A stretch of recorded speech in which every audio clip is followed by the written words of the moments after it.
put a pipe bomb. People ask me that question. They say, how come we haven't had a terrorist attack? Well, excuse me. They want to knock out America in one knock. That's why you had September 11. It was supposedly to knock America out of commission. They don't want to come here and put a pipe bomb because they know America is a tough guy.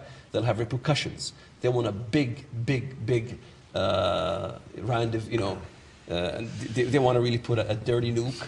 So, Waleed, at that point, we could, well, we won't talk about it, but you know people who are dealing anti-terrorism, trying to find these things, and they tell me they are sure there are at least a dozen dirty nukes in this country, came across the Mexican border. They talk about an American Hiroshima. Mm-hmm. They're going to set them off in Washington, D.C., New York, Chicago, San Francisco, all at once. So that's what they want to do. Now, why it hasn't happened has Bush said, you do that, we'll nuke Mecca. But then, you got so many different guys. They're not all under one head. I don't know. I think it's the grace of God that has not allowed this to happen, because as he said, they're going to knock America out. It's for the survival of civilization, really. Well, that's what she said. Explain that, what this lady said on Al Jazeera. Isn't that what she said? Wafa Sultan? Yeah. It's what was the guy she's arguing with? And he says, you mean to say you're talking about the Western world against, explain that. She said it's not a war of civilization. Right. She was talking about the clash of civilization. Right. They're not civilized. Yes, yeah. And we're not the people of the book. They said the people of the book being the Jews and the Christians. We're the people of many books. Everything that you use comes from us anyway. It's not a clash of civilization. It's a war that was declared by Islam from the eons of time, yes. And that is to wipe the West. It is.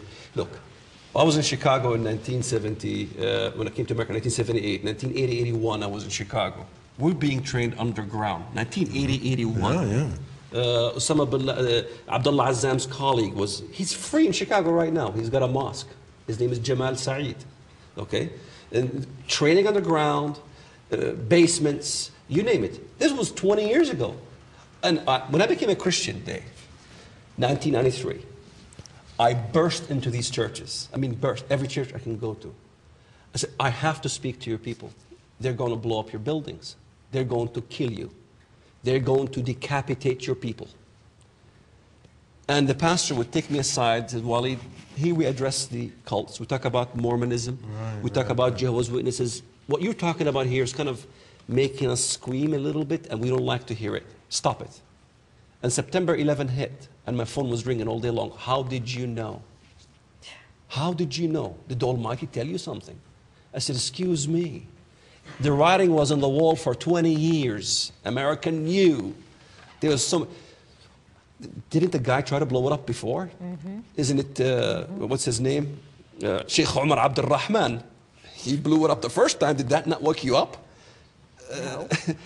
Mohammed Salameh, they blew it up before. How come did that not wake you up? Now they blew it up, you still haven't woken up. What do you want? The destruction of Washington, the destruction of New York, the destruction of San Francisco? It worries me a lot. But in another way, I say God uses everything for good.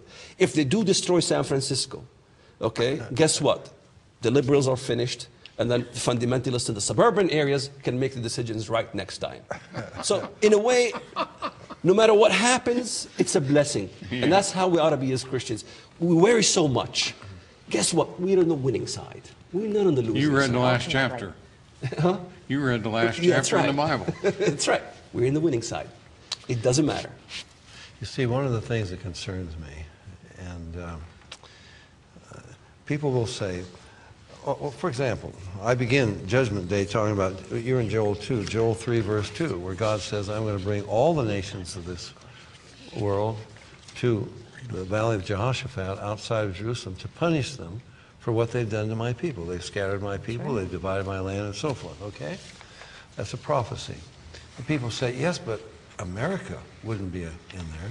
Well, it says all nations, but America wouldn't be in there because we're the friend of Israel. So I give you examples how America has betrayed Israel. 1967 war, 1973 war. We knew dispatch after dispatch. is landing on Nixon's desk. And we knew when that Yom Kippur War, when the attack would come. It's an Israeli Pearl Harbor. And Nixon would not tell Israel. I mean, it's deplorable what we've done. The betrayal by the British, the betrayal.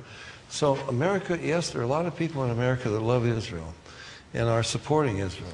But woe to America if these replacement theologians and all of this stuff takes over and we betray Israel even more than, I mean, we're now demanding them, get out, the disengagement of Gaza.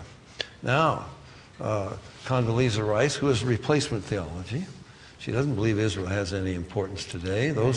That the church has replaced Israel. She's saying now the next step is West Bank. God says, I'm angry.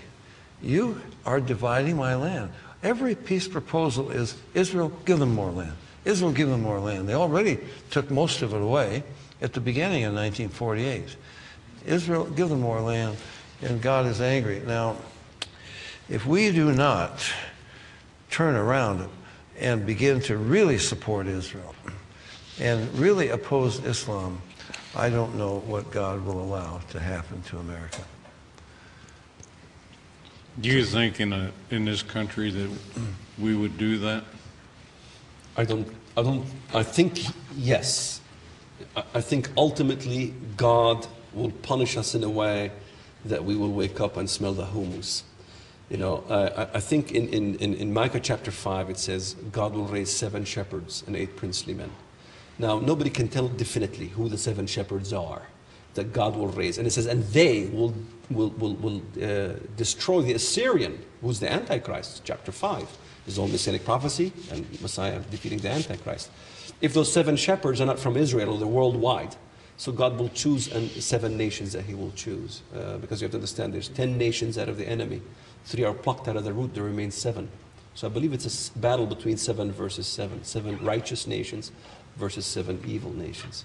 So if my analysis is right, God will change America. Because if we think in this way, if we think, well, you know, America is part of the Antichrist. Guess what? If they destroy the Twin Tower, well, doom it. We don't care. You know, we don't really care because God hates this nation. I think our attitude needs to be that as Christians, as we say, God bless America, and we continue as Amen. The remnant.